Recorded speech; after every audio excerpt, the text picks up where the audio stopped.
When people look back at the history of the UEFA Champions League, it's the moments of brilliance which define matches that live on in the hearts of fans.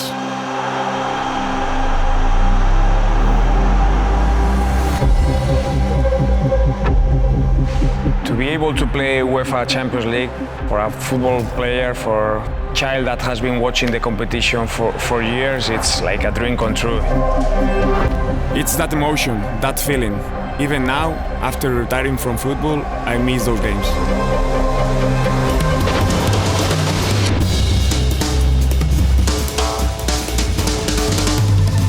When you're able to read what's happening in 5-6 games, you can see tendencies of your game. We learn from that, from the data. In the last few years, it has developed so much to make a deeper analysis of what's happening in the game. Sometimes you have a feeling, and sometimes with the data you can confirm it. In this episode, we are going to be using data to analyze the stars of the UEFA Champions League. Who's the most important, who's the most impactful, and who makes the biggest difference?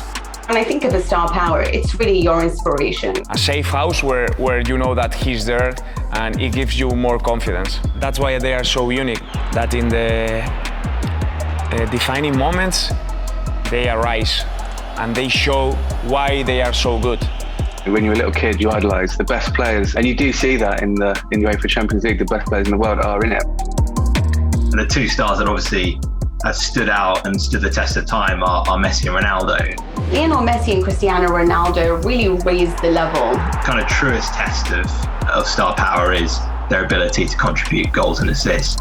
For a long time, the top scoring player in the Champions League was Raul, with quite a neat 71 goals in 142 games, which is exactly a goal every other game. And that used to be the ratio that every striker hoped for, really. Ronaldo, 143 goals, 35 assists. Messi, 123 goals and 34 assists.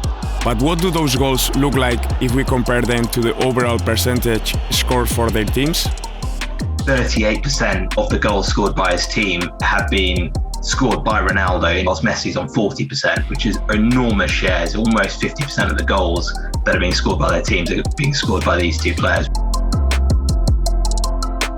If you want a snapshot as to how influential Cristiano Ronaldo has been in the Champions League, if he was a club, he'd be the 21st highest scoring club in Champions League history, and he scored 1.5% of all goals in Champions League history, which for a single man is a pretty decent return.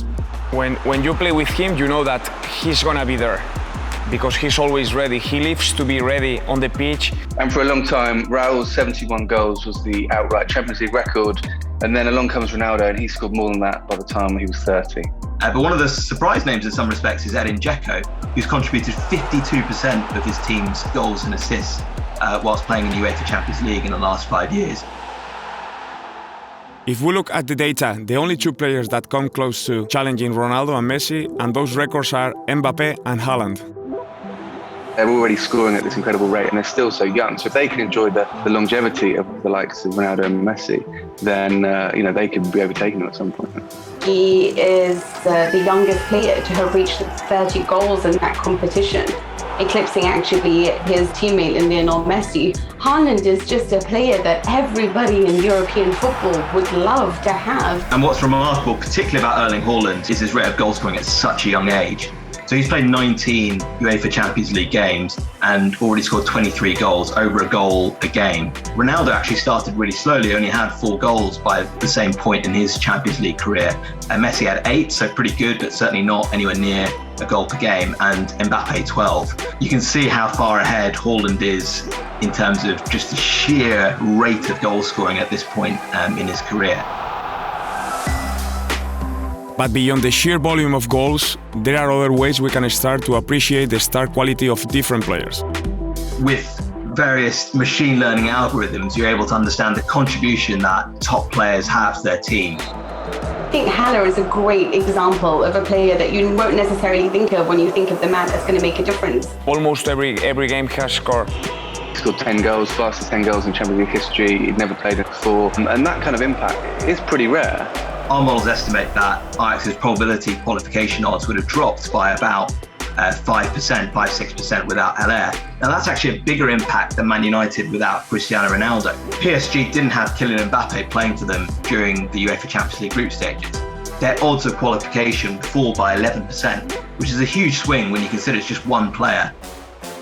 If we look at the current season of the UEFA Champions League, for me, Robert Lewandowski is the main man this year. Bayern have really established themselves as a clear favourite for the competition this season, and Lewandowski scoring in each of the first 5 game weeks, assisting in the 6th game week as well, so contributing 9 goals and 2 assists in the 6 matches is frankly incredible numbers. It's incredible what he's doing. He's always scoring goals. One of those strikers that we will remember for years and years. He delivers assists, he makes the right decisions. That comes with experience, that comes within finding himself within that team. Is having a star player the most important factor in winning the UEFA Champions League? Champions Leagues, you look back to Bayern the previous season and Liverpool the year before, very much kind of teams of star players, but more than a sum of their parts, I guess. I mean, also looking at Chelsea last season, their top scorers were Olivier Giroud with 6 and Timo Werner with 4. And I think with the rise in metrics and analysis of football in the last decade, we're now able to kind of identify the unsung heroes a little bit more and find perhaps players that are the key ingredient rather than a star player. And I think someone like Timo Werner is a really good example of that. Both. You need a great team put together and you need your star player to be the cherry on the top, but not the entire cake.